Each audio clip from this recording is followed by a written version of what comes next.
Lower caste के जो हिंदू हैं उन्होंने इस्लाम अपनाया या कुछ हिंदुओं ने इस्लाम अपनाया, तो इस पे हम बात करेंगे। देखिए, भारत समाज में जो है कास्टिज्म है, और हिंदुओं में भी कास्टिज्म है, इससे आप ना नहीं कर सकते हैं। जातिवाद तो है हिंदुओं में, और मुसलमानों में भी जातिवाद है, क्रिश्चियनों में भी है थोड़ा बहुत जातिवाद। और लेकिन लेकिन एक ये भी फैक्ट है कि सबसे ज्यादा इस्लाम अपनाया गया है अपर कास्ट वालों के द्वारा, राजपूतों के द्वारा। और जाटों को तो शूद्र माना जाता है, तो उसका हम नहीं बता सकते, लेकिन जाटों का भी जो है आर्थिक स्थिति पहले समय अच्छी थी। तो ऐसा नहीं कहा जा सकता कि कास्ट सिस्टम के वजह से ही उन्होंने इस्लाम अपनाया। हाँ, बाद में जाकर थोड़ी बहुत कुछ लोग हो सकते हैं, लेकिन इस्लाम में जो अपनाया गया है पूरे वर्ल्ड में, पूरे विश्व में तलवार के दम से फैला गया है। और राजपूतों ने इस्लाम क्यों अपनाया सबसे ज्यादा, उसकी एक वजह है, क्योंकि राजस्थान जो है जहाँ पे राजपूतों का एक गढ़ है, राजपूत लैंड भी आप बोल सकते हैं। जैसे हरियाणा जाट लैंड है, वैसे ही राजस्थान राजपूत लैंड है। तो वहाँ पे हमेशा से इस्लाम का और हिंदुओं का जो है युद्ध भूमि रहा है।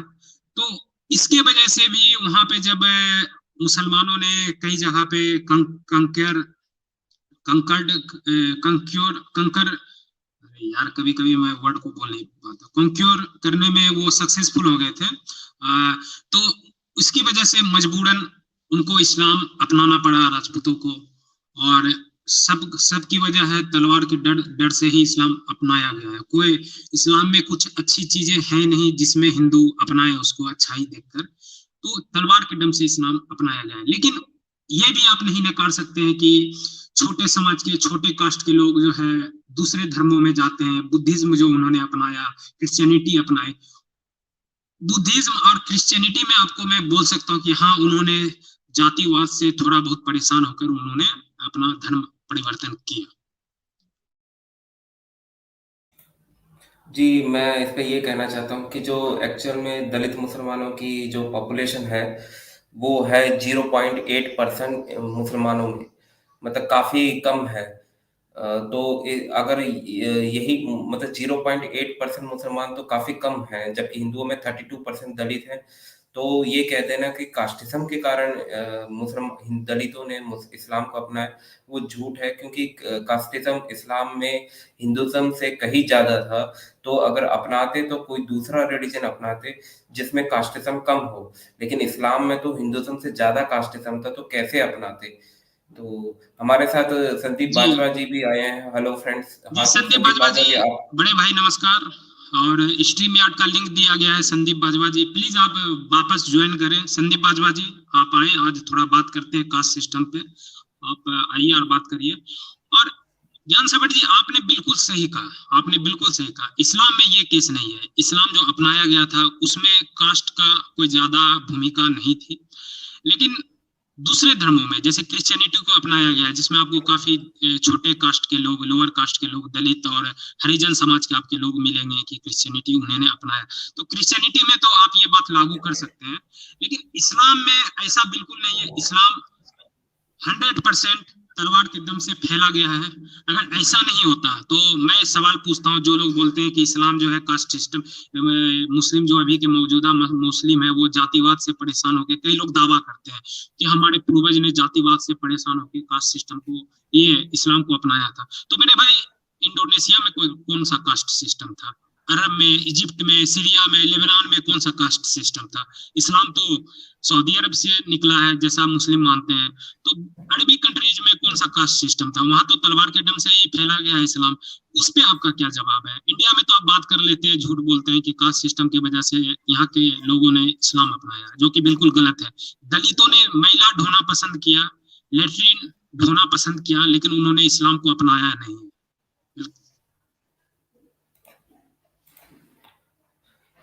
जी, मैं ये कहना चाहता हूँ, और कि मेरी आवाज़ सबको आ रही है ना?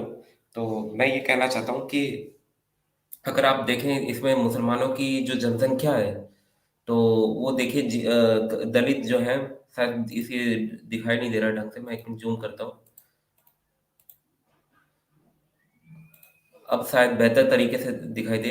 तो इसमें देखिए 0.8% सिर्फ 0.8% है ये।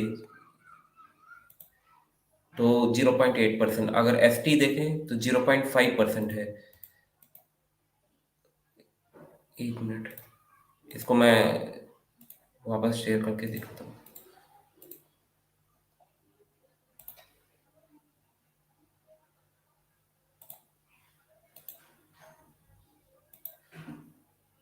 जी बाबा, अब आपको बेहतर तरीके से दिखाई दे रहा होगा। तो ये देखिए 0.8% सिर्फ दलित हैं, सिर्फ 0.8%, जबकि मुसलमान जो है तेजी से बच्चा पैदा करते हैं, ये सबको पता है। लेकिन उसके बाद भी जो है सिर्फ 0.8% ही है, जबकि हिंदुज़्म में 32.2% है।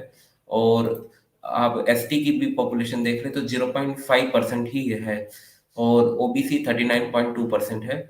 और ओबीसी में जाट लोग भी आते हैं। और फॉरवर्ड कास्ट जो है 59.5% है। मतलब सबसे जो भयंकर कन्वर्शन हुआ है वो किसका हुआ है कि फॉरवर्ड कास्ट का हुआ है, ना कि दलितों का। तो दलित लोग तब भी हिंदुइज्म फॉलो करते थे, और ये तब की और ये रीसेंट सर्वे है। और जबकि इस्लाम में तेजी से बच्चा पैदा करते हैं, और दलित लोग ज्यादा अनएजुकेटेड हैं, ज्यादा तेजी से बच्चे पैदा करते हैं। तो अगर आप ले लीजिए मुगल काल में मान लो अगर 0.3% हो सकता है, तो 0.3% तो बहुत ही कम है।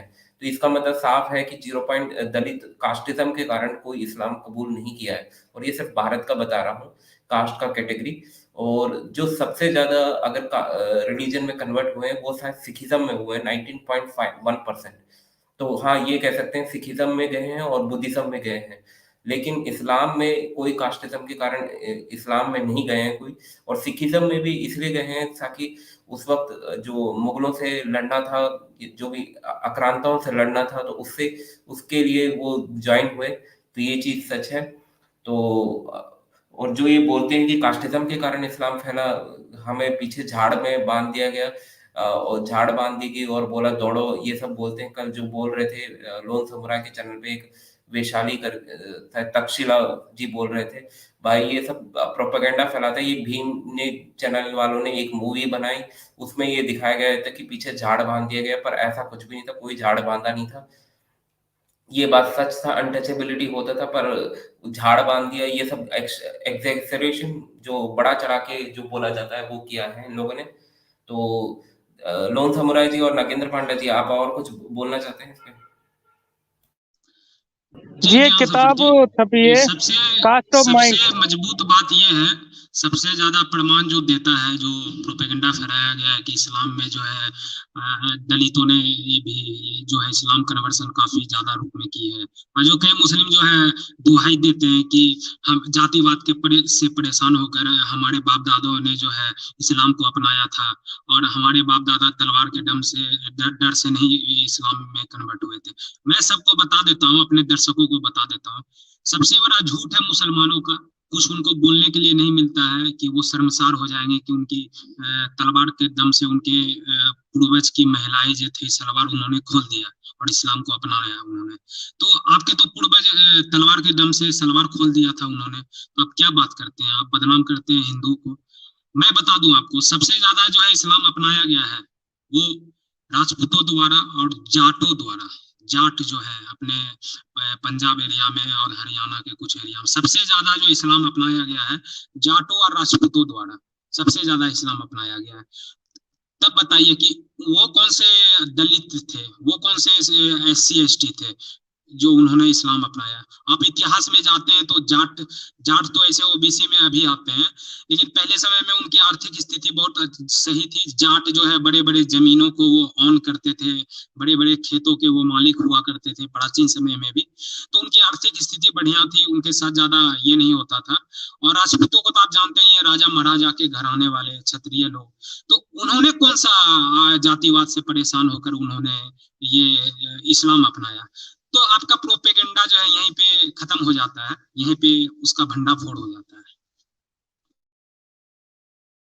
जी एक मैंने छाप वो बुक का नाम बताया है, कास्ट ऑफ माइंड, इसको लिखा है निकोलस B. ड्रिक। ये कोई इंडियन नहीं है, इसने खुद बताया कि अंग्रेजों के आने से पहले वैसे कोई कास्ट परमानेंट सिस्टम था ही नहीं। इसको कोई बदल भी सकता था, अपने हिसाब से काम वो बदल भी सकते थे। इसको जरा एक बार सर्च करिए, सारा निकल के आ जाएगा। जी बिल्कुल सर्च करता हूँ अभी। ये जो निकोलस रिपोर्ट बी ड्राइक ड्रिक्स नाम है उसका, और उस राइटर का नाम। और आपने एक थॉमस मुनरो की रिपोर्ट गूगल करने के लिए बोला, वो मैंने गूगल कर दी। तो उसमें क्या लिखा हुआ है सर थॉमस मुनरो की रिपोर्ट में? उसमें ये चीज लिखा हुआ है कि 1820 से पहले कोई भी एक भी अनपढ़ व्यक्ति उसको मिला ही नहीं, पूरे भारत भ्रमण करने के बाद एक भी अनपढ़ उसको व्यक्ति नहीं मिला। तो ये जो बोलते हैं ना कि दलितों को पढ़ने नहीं दिया जाता, गुरुकुल में पढ़ने नहीं दिया जाता, कुछ लोगों द्वारा प्रोपेगेंडा फैलाया जाता है, तो उसी ने उसका भ्रमण किया कि एक भी उसको अनपढ़ व्यक्ति मिला ही नहीं भारत में। असल में ये भारत में परमानेंट सिस्टम किया था जब कास्ट के बेस पे जनगणना हुई थी पहले, तो लोगों को जनजाति और उस समय परमानेंट कर दिया गया कि ये ब्राह्मण है, ये शूद्र है, ये वैश्य है, और उस हिसाब से उनकी स्टडी भी की गई और गरीब भी बनाया गया और कर भी इस पर लगाया गया। देखिए ज्ञान सफर जी, इस बात को मैं खंडन करता हूँ। ऐसा कुछ भी नहीं है कि अंग्रेजों ने जो है बांटा था कि ब्राह्मण शूद्र और वैश्य में। बिल्कुल झूठ बात है। ये हमारे पुराणों में लिखा हुआ है वर्ण सिस्टम। तो वर्ण सिस्टम को कोई अंग्रेजों ने नहीं लाया था। थोड़ा रिफरेंस दे के बात करें, अनाप शनाप कुछ ना बके यहाँ ऊपर ये मिल गया आपको, हाँ इसी में पे। आपको मिल ये तो जाएगा ज्ञान सफर जी, जब वो भारत आपकी भ्रमण करने आए थे। आप आपकी क्रेडिबिलिटी पे सवाल भी उठा सकते हैं काफी सारे देसी एथिस्ट की। देखो इसके चैनल पे तो ये बोला जाता है कि वर्ण सिस्टम ब्राह्मण शूद्र क्षत्रिय में अंग्रेजों ने बांटा था। तो और ये तो बेवकूफी वाली बात हो जाएगी। आप सभी हाँ, और जानते ये हैं कि दूसरी वर्ण है सिस्टम किताब, जो है हिंदुइज्म का निकोलस पार्ट बी है। निकोलस बी ड्रैक्स जो भी नाम लिखा है मैंने, उस पर एक बार सर्च करिए, सारा आ जाएगा उसमें। कि उन्हें कास्ट ऑफ माइंड के इसमें किताब भी उन्होंने लिखी है, ये रिसर्च करके ही उन्होंने लिखा है। कोई ऐसे लिखा नहीं है, उनकी किताब की पूरी दुनिया में मान्यता है। जब वो पता चल जाएगा कि भारत में कास्ट परमानेंट था ही नहीं असल में। वर्ण सिस्टम में मनुस्मृति में खुद लिखा है कि लोग चाहे तो चेंज कर सकते थे। बड़े बड़े जो शूद्र भी वो ब्राह्मण हुए थे, जैसे वाल्मीकि, वो महर्षि वेद व्यास, वो महर्षि, वो क्या कहते हैं उनका, कालिदास, रविदास, ऐसे न जाने कई नाम मिल जाएंगे। और छत्री भी हुए, जैसे नंदवंश, उसको दलित कहा जाता था लेकिन उन्होंने पूरा राजवंश चलाया उन्होंने। तो ये असल में इसमें दिखाया परमानेंट था ही नहीं। इसी किताब की बात कर रहे हैं? हाँ यही यही है। इसका आप पढ़ेंगे ना तब पता चल जाएगा, जिसको भी शक हो ये किताब पढ़ ले वो। थोड़ा पढ़ लेते हैं क्या लिखा हुआ है इसमें। इसमें ये लिखा हुआ है, when thinking of India it is hard not to think of caste in academic and common parlance. Caste has become a central symbol of India, marking it as a fundamentally different from other places while expressing its essence. Nicholas Dills argues that caste is in fact neither an unchanged survival of ancient India nor a single system that reflects a core cultural value rather than a basic expression of Indian tradition. Caste is a modern phenomenon, the product of concrete historical encounter between India and British colonial rule. Does not contend the invented by uh, caste was invented by British. Dirk does not contend that caste was invented by British, but under the British domination, caste did become a single term capable of naming above all subsuming India diverse form of social identity and organization. Dirk traces carrier of caste from the medieval kingdoms of southern India to textual traces of early colonial archives. Hmm. The book also surveys the rise of caste politics in 20th century, focusing in particular emergence of caste-based movements have threatened nationality consensus. Caste of Mind is an ambitious book written by an accomplished scholar. It uses the idea of caste as the basis of magisterial history of the modern India and in making the powerful case that colonial past continue to haunt Indian present, and it makes an important contribution to the content post-colonial theory, scholarship and contemporary Indian politics. जी दर्शकों, ये किताब है, आप पढ़ सकते हैं, cast of mind. तो ये चीज है, जैसे इन्होंने नागेंद्र पांडे जी ने बोला था। और हम, लिखने वाला भी कौन है कभी बता दीजिए, किसी भारत के व्यक्ति ने लिखा ही नहीं। हाँ ये किताब जो है किसी भी भारत के व्यक्ति ने लिखा नहीं है, ये एक फॉरेन राइटर ने ही लिखी है। और आपको मैं अभी राजपूत मुसलमानों की पॉपुलेशन में आपको शेयर,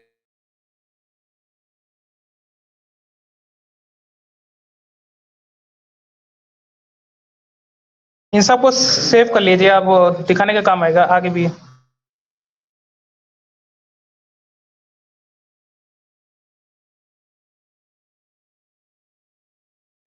आप ये देख रहे हैं जो जोशुआ प्रोजेक्ट है उसमें राजपूत मुसलमानों की जो आबादी है वो ये शायद ये सिर्फ पाकिस्तान का है ये अ, जी ये पूरे इंडिया का है राजपूत मुसलमान पॉपुलेशन इसमें 2 करोड़ 90 लाख 90 लाख 8 हजार लोग जो हैं सॉरी 2 करोड़ 9 लाख 8 हजार लोग जो हैं वो मुसलमान हैं दो राजपूत मुसलमान हैं तो आप जान सकते हैं कि कितना भयंकर ये है कन्वर्शन हुआ है 29,80,000। अ, नहीं ये 9 लाख है और ये 29 लाख नहीं हाँ, है मेरे दो ख्याल करोड़ से हाँ दो 29 लाख दो करोड़ नब्बे 2,90,80,000। 8,000।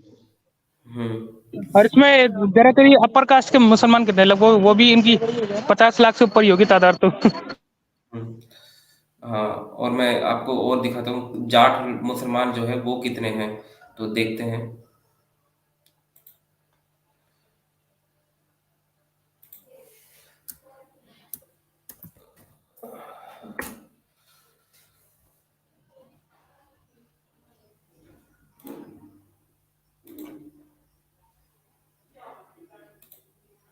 तो ये देखिए जाट मुस्लिम ट्रेडिशन ये तो 5,33,000 बता रहा है लेकिन ये शायद सिर्फ एक पाकिस्तान शायद मेरे ख्याल से लोकेशन का है तो ये सिर्फ अच्छा ये सिर्फ एक ही कंट्री का बता रहा है दूसरे का नहीं बता रहा तो लेकिन जो मेरे हिसाब से जो पाकिस्तान में है वो 3 करोड़ लगभग जाट हैं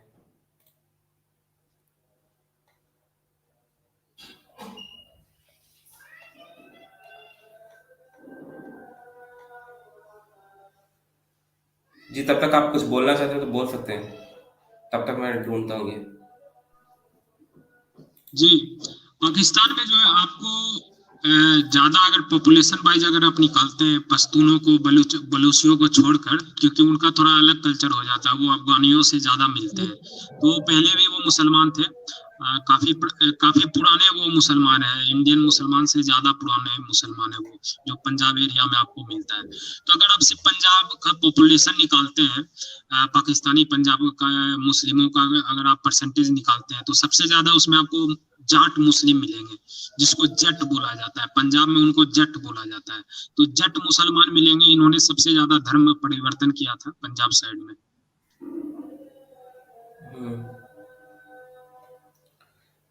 तो इसमें दिखा रहा है अच्छा बेगम बाजी आए हाँ बेगम बाजी आप कुछ कहना चाहते हैं जी क्या क्या विषय है जी? नमस्ते बेगम कास्ट जी। जी नमस्ते बेगम जी। नमस्कार जी। आप सभी को मैं ये विषय कह रहा हूँ क्या विषय है, विषय क्या है? विषय विषय ये है कि क्या कास्टिज्म के कारण लोग मुसलमान बने ये हम सच जानना चाहते हैं तो आपका इस टॉपिक पे क्या लेना देना हाँ क्या नहीं, कास्टिज्म की वजह से ही लोग जो निचली कास्टों को ही ज्यादातर टारगेट किया गया है इसमें। बाकी कुछ प्रेशर की वजह से भी बने हैं, दोनों ही फैक्टर है। जिस पर ज्यादा प्रेशर बड़ा पड़ा है जान का माल का तो वो भी बन गया जी।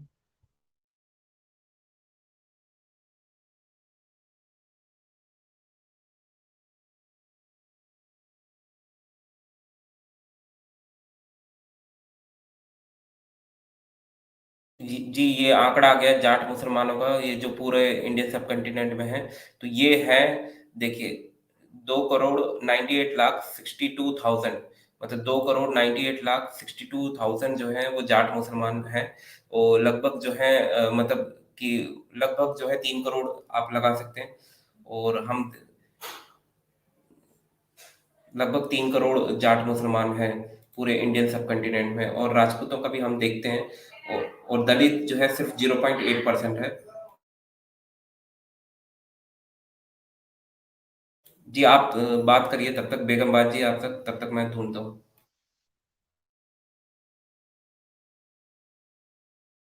कास्टिज्म इतना फैक्टर नहीं करता था मेरे हिसाब से। पहले प्रेशर ज्यादा था, मतलब जान और माल का प्रेशर बहुत ज्यादा मैटर करता था इस चीज से जी।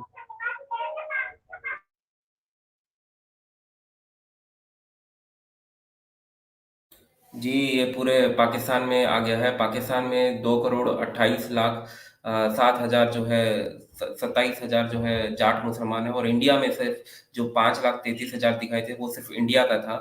तो एक्चुअल में जाट मुसलमानों की पॉपुलेशन 2 करोड़ लगभग 3 करोड़ है।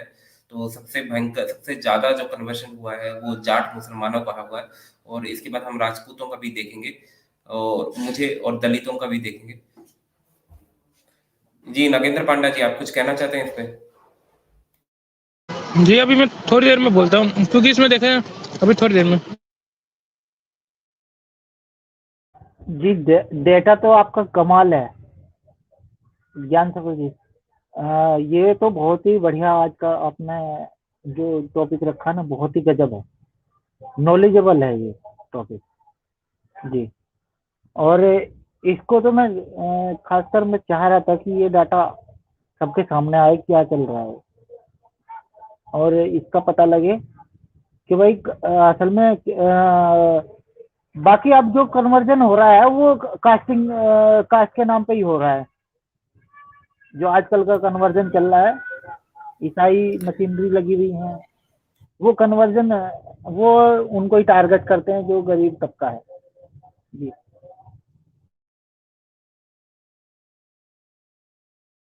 जी ये राजपूत मुसलमानों की जनसंख्या है जो टोटल जो है लगभग 1 करोड़ 73,51,500 है, तो लगभग 2 करोड़ है। तो इस जो जाटों के बाद जो सबसे ज्यादा कन्वर्शन हुआ है वो राजपूतों का हुआ है। तो ये देख लीजिए ये डाटा, और नहीं, ये ये डाटा डाटा आप इसमें ना ये गूगल से देख रहे होगे ना आप? ये जोशुआ प्रोजेक्ट एक वेबसाइट है, उससे मैं देख रहा हूँ ये डाटा, इन्होंने हर चीज का कलेक्ट किया है तो उसका ये डेटा है। तो मतलब जाटों के बाद सबसे जो ज्यादा कन्वर्जन हुआ है राजपूतों का हुआ, पहले जाटों का हुआ, फिर राजपूतों का। मतलब इन्होंने स्ट्रॉन्ग कम्युनिटी को ही ज्यादातर टारगेट करा था, तभी ये इतना टाइम तक इस्लाम जो पाकिस्तान वगैरह में इतने टाइम तक रुक गया। अगर मेरे हिसाब से ये तो आपको भी मानना पड़ेगा, ये जो कास्ट होते थे ये फाइनेंशियली स्ट्रॉन्ग रहते थे। जिसके पास कुछ नहीं होता उसे उसे डर भी नहीं होता किसी चीज का जाने का, और जिसके पास बहुत कुछ होता है उसे डर भी होता है चीजों का जाने का जी। जी बिल्कुल, और मैं एक और बात बताना चाहता हूँ कि जो तैमूर आया था, तो ये जितने भी आए थे ये बेसिकली खाना बदोश लोग थे, और इनको जो डार्क स्किन कलर है वो उनको बिल्कुल पसंद नहीं था, और ये सोचते थे कि भारत के लोग जो हैं, बाबर जब आया था तो ये लोग कपड़े नहीं पहनते, ये लोग नंगे घूमते, ये इसलिए सोचा था क्योंकि ये लोग जहाँ से आए थे वो वहाँ पे सर्दी बहुत होती थी तो वहाँ ज्यादा कपड़े पहनते थे, तो यहाँ के लोग ये सोचते कि नंगे घूमते हैं और ये अनसिविलाइज लोग हैं। और यहाँ पे तक कि अकबर के ज़माने में तो दलितों को ये बोला गया था कि तो ये जो भी ये सिटी के अंदर ही ना घुसें, और वाल्मीकि लोगों से ज़बरदस्ती उस वक़्त वाल्मीकि जो भी समाज था, हिंदू समाज था, उनसे ज़बरदस्ती जो है चमड़े बनाने का काम करवाया गया ताकि वो चमड़ा बनाए। और और भी ये है कि तैमूर ने लगभग 2 करोड़ आबादी मारी थी उस ज़माने में। 2 करोड़ आबादी उस ज़माने में बहुत होती थी। तो उनको इस बात से प्रॉब्लम थी कि ये भारतीय जो जब लाहौर के जो मुसलमान हैं, ये इतने काले क्यों हैं? तो उसने तैमूर ने सिर्फ़ इस कारण जो है काट डाले। तो आप खुद ही सोचिए कि क्या ऐसे रिलीजन में दलित जाना पसंद करेंगे, क्योंकि वहाँ पे तो कास्टिज़्म और भयंकर है, और कास्टिज़्म जो है इन लोगों में हिंदुज़्म से लगभग 100 गुना ज़्यादा है, दुगना है। दुगना तो क्या, सबसे ज़्यादा कास्टिज़्म है मैं ये कहूँगा। बाकी किसी रिलीजन में इतना कास्टिज़्म नहीं है, जितना कि अकेला इस्लाम में है। इस्लाम में सिर्फ़ सैयद लोग जो हैं टॉप के होते हैं, और जब मुगल्स आए थे, काफ़ी लोग कहते हैं कि ये जितना भी आर्किटेक्चर ये जितना भी था ये मुगल्स ने दिया था। ये मुगल्स आर्किटेक्चर नहीं था, ये पर्शियन आर्किटेक्चर था। एक्चुअल में जब बाबर वापस चले गए थे तो अफ़गानिस्तान में, तो इनकी डील हुई थी कि पर्शियन लोगों से, क्योंकि ये खाना बदोश लोग थे, तो कि इनको पैसा दिया जाएगा, सोना दिया जाएगा और काफ़ी सारी प्रॉपर्टीज़ दिए जाएँगी। बदले में ये भारत में मंगोल स्थापित करेंगे और शिया इस्लाम कबूल करेंगे। जबकि बाबर ये मंगोल्स ने शिया इस्लाम कबूल किया था तब, और इन्होंने फिर भारत पे ऑक्युपाई किया, और बदले में इन्होंने पर्शियन जो डील ये थी कि बदले में शिया इस्लाम का प्रोपेगेशन होगा इंडिया में, मंगोलों को दिया जाएगा। तो मंगोलों ने शिया इस्लाम कबूल करके फिर भारत आए, और जो पर्शियंस की जो बातें थी कि शिया इस्लाम कबूल कर प्रचार किया जाएगा, तो उन्होंने वही किया। फिर फतवा आलमगीरी छपी ताकि भारतीय लोगों को शिया इस्लाम में कन्वर्ट किया जाए। तो ये थे और ये डील थी और उसी डील के अनुसार मंगोलों ने किया कि शिया इस्लाम का प्रोपेगेट किया और कन्वर्शन किया और उसमें जो है काफ़ी दलित, बल्कि दलितों को तो ये लेना भी नहीं, पहली बात तो लेना ही नहीं चाहते थे इस्लाम में, जो ये बोल रहे हैं, क्योंकि वो तो इनको मार देते थे। और जो सबसे ज़्यादा कन्वर्शन हुआ वो राजपूत और जाटों का इसलिए हुआ क्योंकि ये सैनिक थे। तो जो दलित लोग लड़ते नहीं थे उस वक्त ज़माने में, पर जो सैनिक थे उन वो मेन टारगेट थे, क्योंकि सैनिक जब कन्वर्ट होता है तो उनको एक सिपाही मिलता है। तो ये चीज़ है, तो फोर्सफुल कन्वर्शन बहुत हुआ और बहुत लोगों की गर्दनें कटाई। और कुतुब मीनार में, आज का जो कुतुब मीनार है, वहाँ कभी पिरामिड बनाए गए थे सर काट के। आपको पता है हेमू का जो सर काट के जो है वो अफगानिस्तान भी लेके गया और उनका जो सर जो है किले पे लटकाया गया था। और कुतुब मीनार पे तो काफ़ी लोगों की एक पिरामिड बना दी थी सर काट काट के। तो आप खुद ही सोचिए कि ऐसे रिलीजन में क्यों दलित जो है हिंदुज्म छोड़ के वहाँ जाएगा जहाँ जेनोसाइड ही जेनोसाइड हो। तो आप कुछ कहना चाहते हैं खैर जी, इसमें तो इस्लाम में तो खैर नहीं जाएगा दलित, बिल्कुल भी नहीं जाएगा। लेकिन हाँ, ये पक्का है, सहारा ले सकते हैं ये इसका। लगता है इनको आजकल बोलते हैं ना जय मीम जय भीम, वो क्या है, तो सहारा जरूर ले सकते हैं, लेकिन वो जाएंगे नहीं। फोर्सफुली किसी को कर लिया तो वो तो अलग बात है। मेरा तो यही नजरिया है। देखिए, मेरा कहना है, ये तो बोलते हैं ना मुसलमान कि हम दलित हैं, हम कन्वर्ट हुए। उनसे पूछना कि तुम कब कन्वर्ट हो, कौन सा तुम्हारे तो अपने पूर्वज का नाम बताओ, वो बता भी नहीं पाएंगे। तो असल में ये प्रोपेगेंडा है। अब देख रहे हो तारिक फतेह, वो ना अपना बताते कि वो कब कन्वर्ट हुआ, वो अपना पूर्वज का नाम भी बता देते और बोलते थे कि वो राजपूत थे उसके पूर्वज, वो 1800 में कन्वर्ट हो, वो तो नाम भी बता देते, अपने पूरी हिस्ट्री बता देते फैमिली की। तो ये जो बोलते हैं ना, इनसे पूछते कि जी नरेंद्र पांडे जी, मैं ये कह रहा हूँ, ये तो यहाँ तक ही होता है। अभी ना ये जो मैं थी इनके अंदर, वो ये भले ही कन्वर्ट हो गए, मुस्लिम हो गए, लेकिन वो वाली मैं है इनमें अभी आज भी, जातिवाद की। जी, मुसलमान में तो और भी भयंकर जातिवाद है।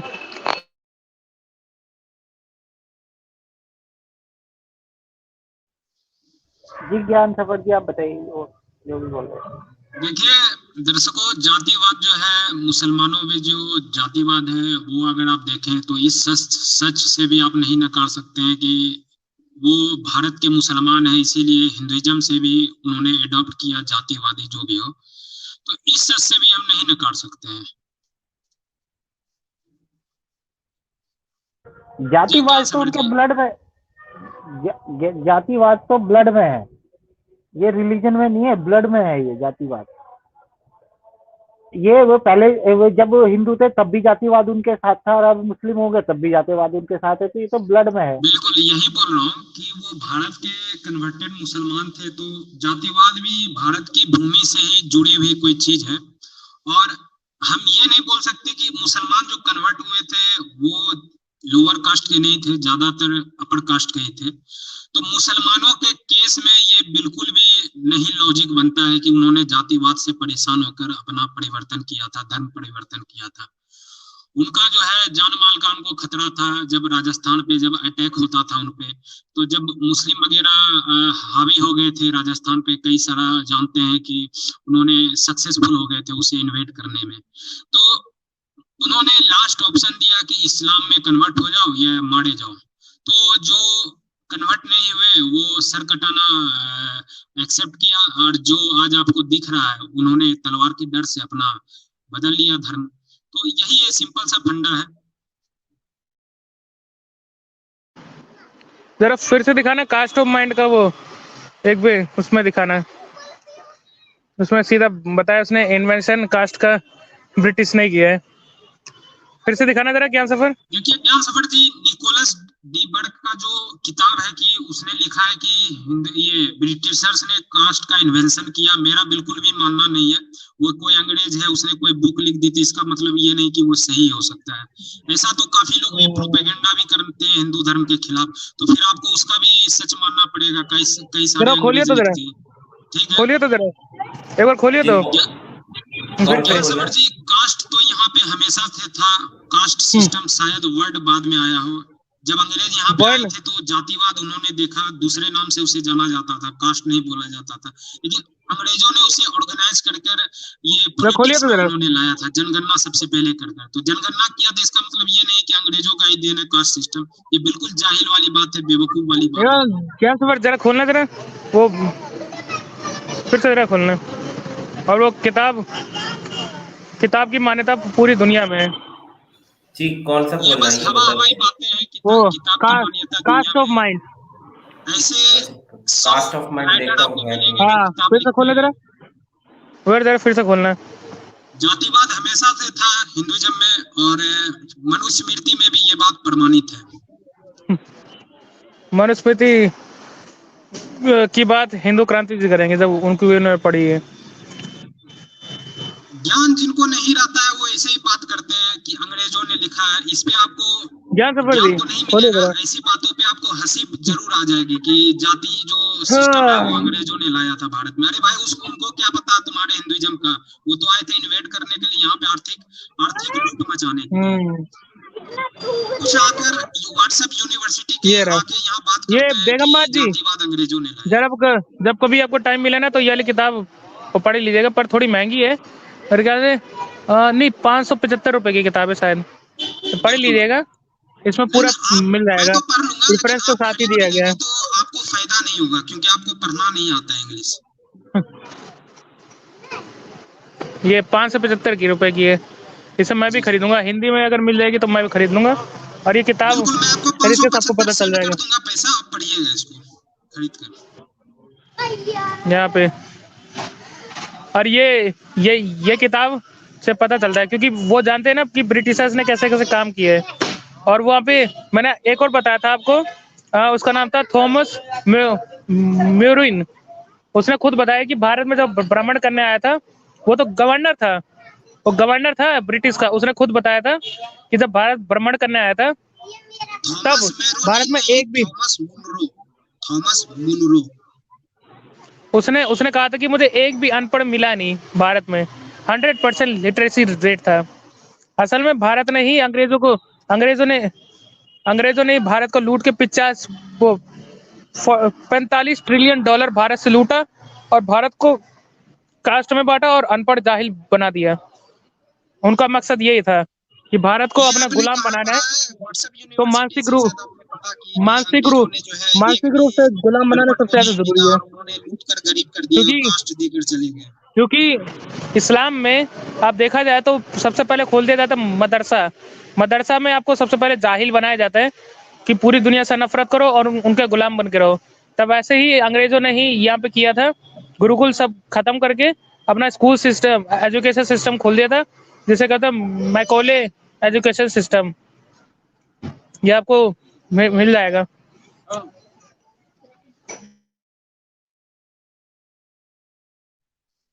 हिंदू क्रांति जी, ये ज्ञान सवर जी, मेरा तो अपना ओपिनियन है कि जातिवाद तो थी, क्योंकि आप जब तक अपनी गलती को नहीं मानेंगे आप भारत भूमि को मजबूत नहीं बना सकते हैं।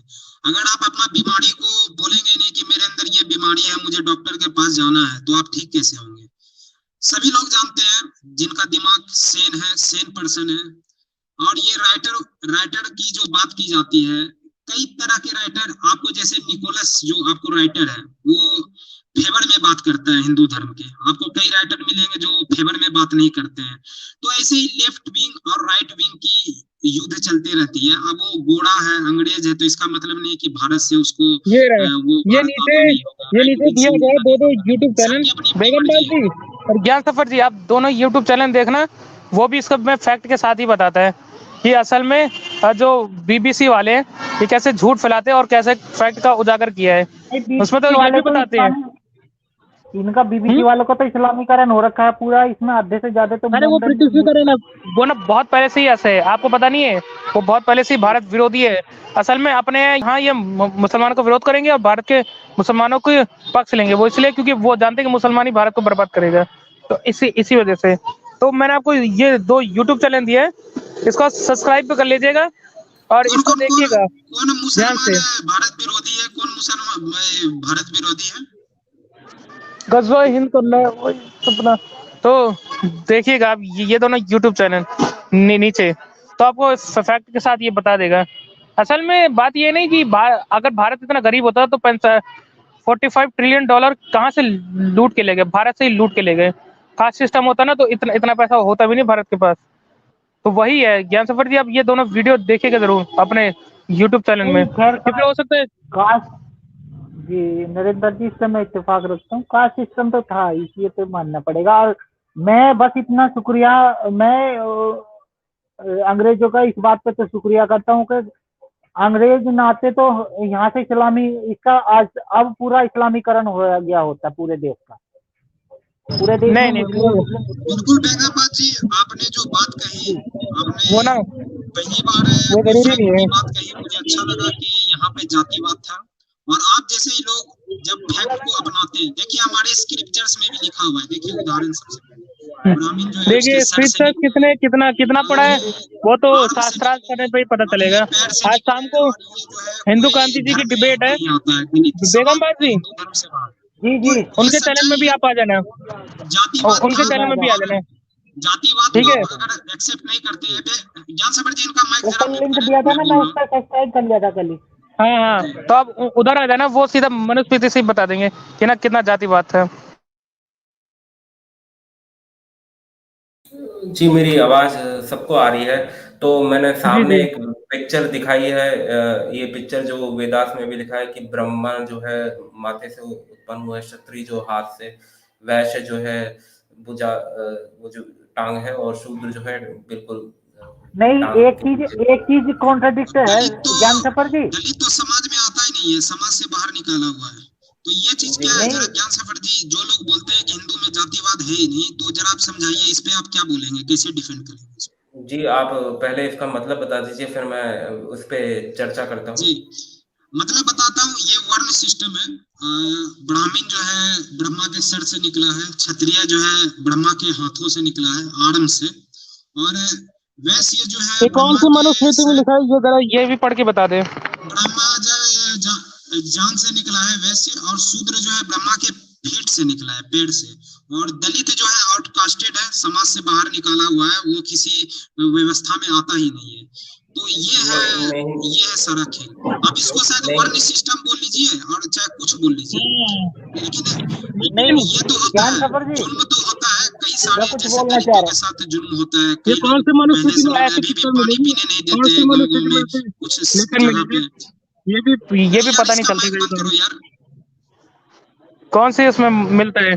क्योंकि यहाँ पे प्रोपेगेंडा फैलाने में तो सबसे पहले अंग्रेजी आ गए थे, क्योंकि देखा जाए तो इस्लाम तो जो प्रोपेगेंडा भी फैला ही नहीं पाए, देखिए, अंग्रेज जो तो भी पढ़े प्रोपेगेंडा लिखे फैलाए। इंसान है, जो भी पढ़े लिखे इंसान है, व्हाट्सएप प्रोपेगेंडा तो हमेशा से ही यूनिवर्सिटी के चलता जा रहा है, प्रोडक्ट नहीं है। वो नेहरू गांधी जानते हैं जैसे कि कौन लोगों को क्या है। छोड़ के गए गांव गांव में ताकि भारत जातिवाद को है, तोड़ा जा घर सके। घर में जातिवाद है, दलित, चमार, डोम, ये सब बोल के गालियां तक संविधान में दी सबसे ज्यादा जाती है। जातिवाद है, वो सबको पता संविधान है, में ही है।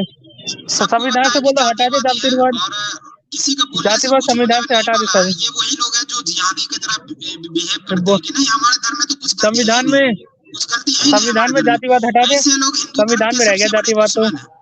ऐसे अगर लोग हिंदू संविधान धर्म के लागू हो गया तो सबसे बड़े उधर से दुश्मन है। हटा दे जातिवाद। संविधान से हटा दो जातिवाद, किसने मना किया है? हम तो कह रहे हैं ना, संविधान में ये जातिवाद तो मनुष्य तो स्मृति तो लागू भी नहीं जी, है, हिंदू ग्रंथि तो नहीं से ये बिल्कुल संविधान में नरेंद्र है। जी, नरेंद्र जी, एक चीज कॉन्ट्राडिक्ट है। जी हिंदू क्रांति अगर जी, बहुत बहुत नमस्कार। एक मिनट, अब जयराम जी इनको की, बता जयराम दीजिए, जी भैया। ये ना बोल रहे मनुस्मृति में बहुत जातिवाद है, वो शूद्रों के साथ बहुत गलत किया गया है, जन को बता दीजिए। नहीं, शूद्रों और दलितों को बड़ा प्यार दिया गया है। अभी गांव गांव में हाँ ये हाँ, प्यार अभी दिखता है अभी कि बताते कितना ना, दलितों और जरा शूद्रों को प्यार दिया मनुस्मृति जाता से है। पढ़ गांव के गांव बता में दिखता दीजिए। है, घर घर में दिखता है। ये ना इन्होंने सारे ग्रंथ पढ़े भारत के। देखो, ऐसा है कि ये कहना कि अन्याय हुआ आपने है।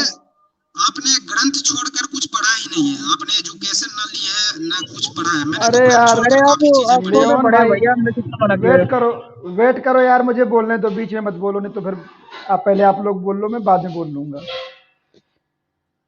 मैं ये कह रहा हूं कि उसको संपूर्णता से चीजों को अगर देखेंगे तो चीजें समझ में आती हैं, टुकड़ों में देखते हैं तो चीजें समझ में नहीं आती हैं।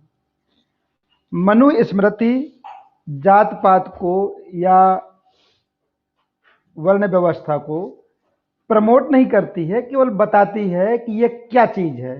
जैसे आपने बताया कि ये घड़ा देखा और कोई बता दे कि ये घड़ा है, वो उसको बनाने वाली नहीं है। तो मनुस्मृति उसकी मैन्युफैक्चरिंग नहीं करती है, वो केवल बताती है कि ये चीज क्या है और किसके साथ समाज में क्या व्यवहार होता है और किस तरह का नहीं व्यवहार करना क्रांति चाहिए। जी, मनुस्मृति मैन्युफैक्चरिंग नहीं करती, मार्केटिंग करती है, आप ये कह रहे हो?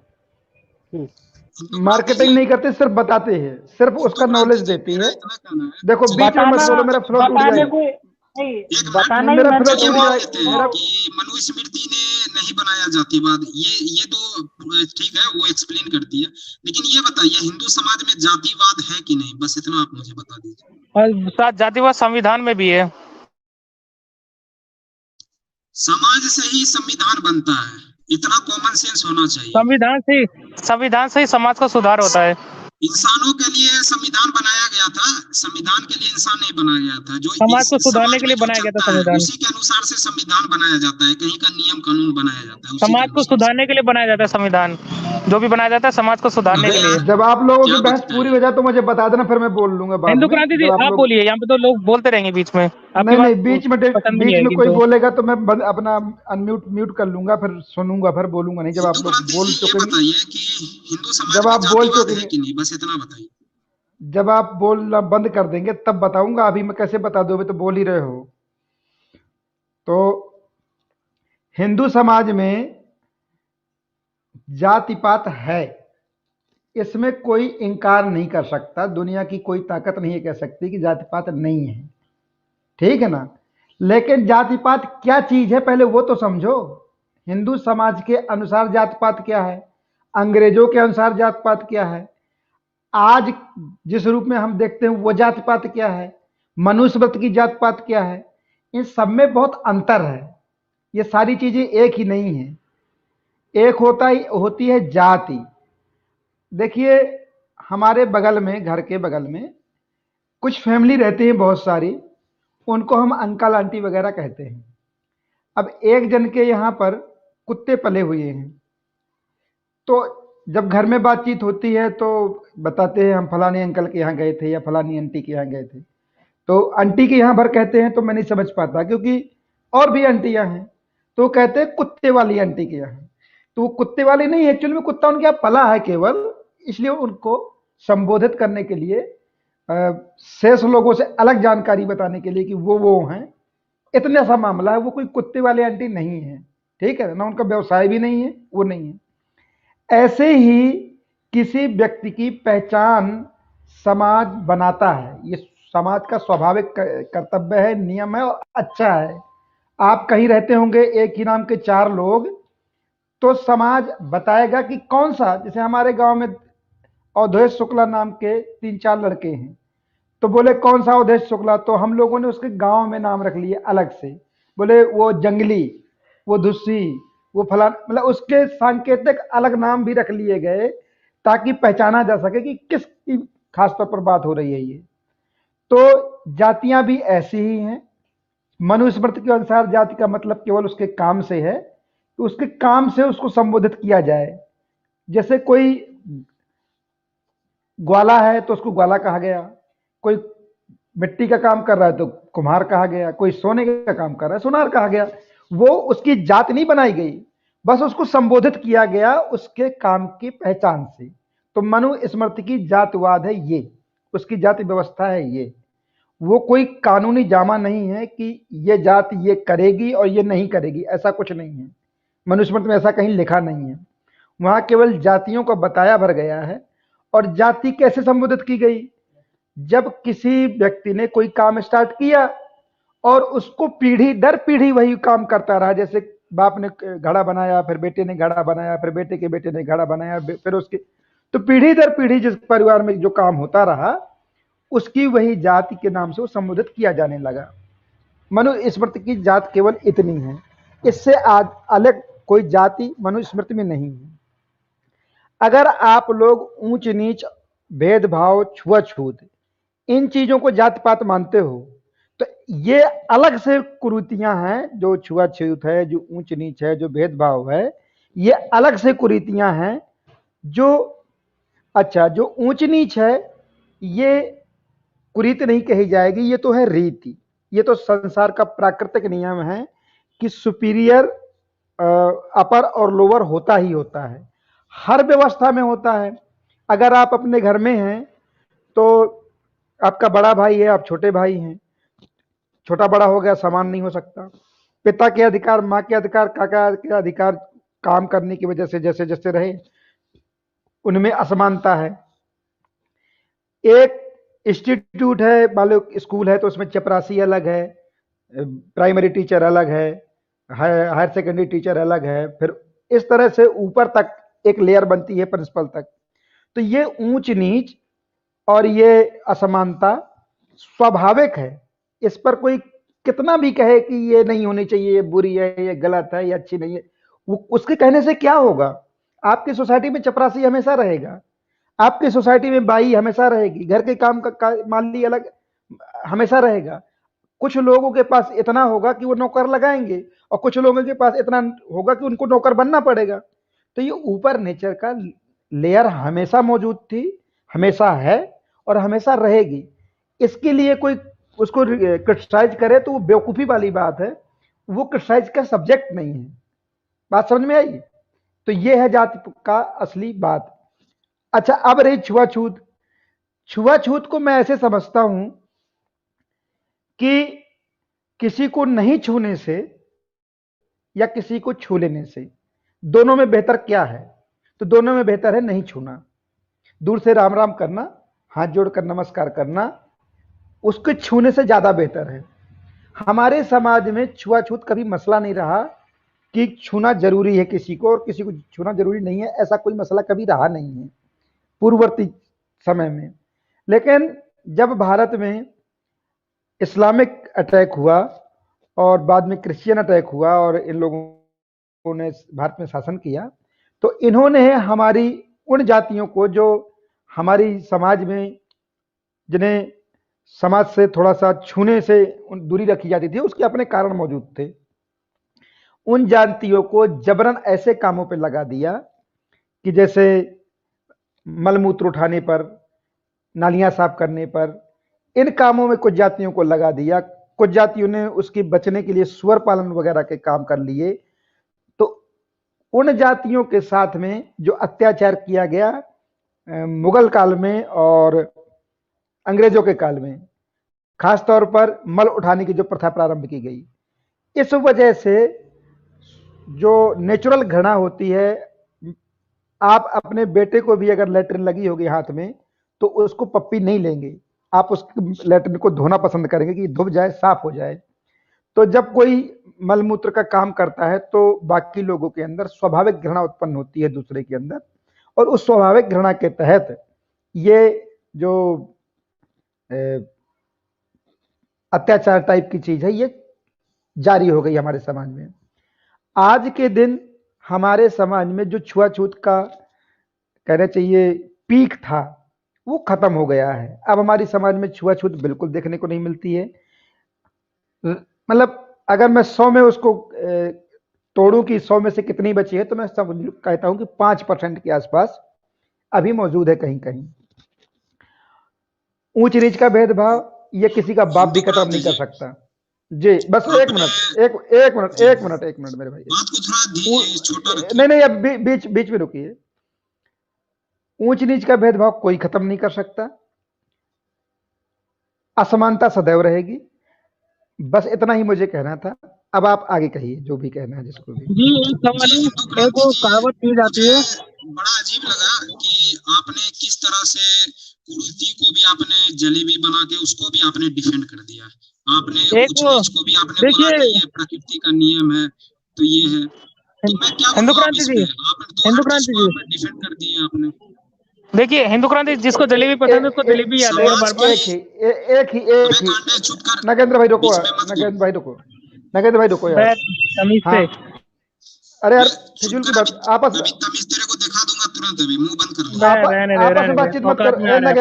नगेंद्र पान बेचने वाले मुंह बंद कर।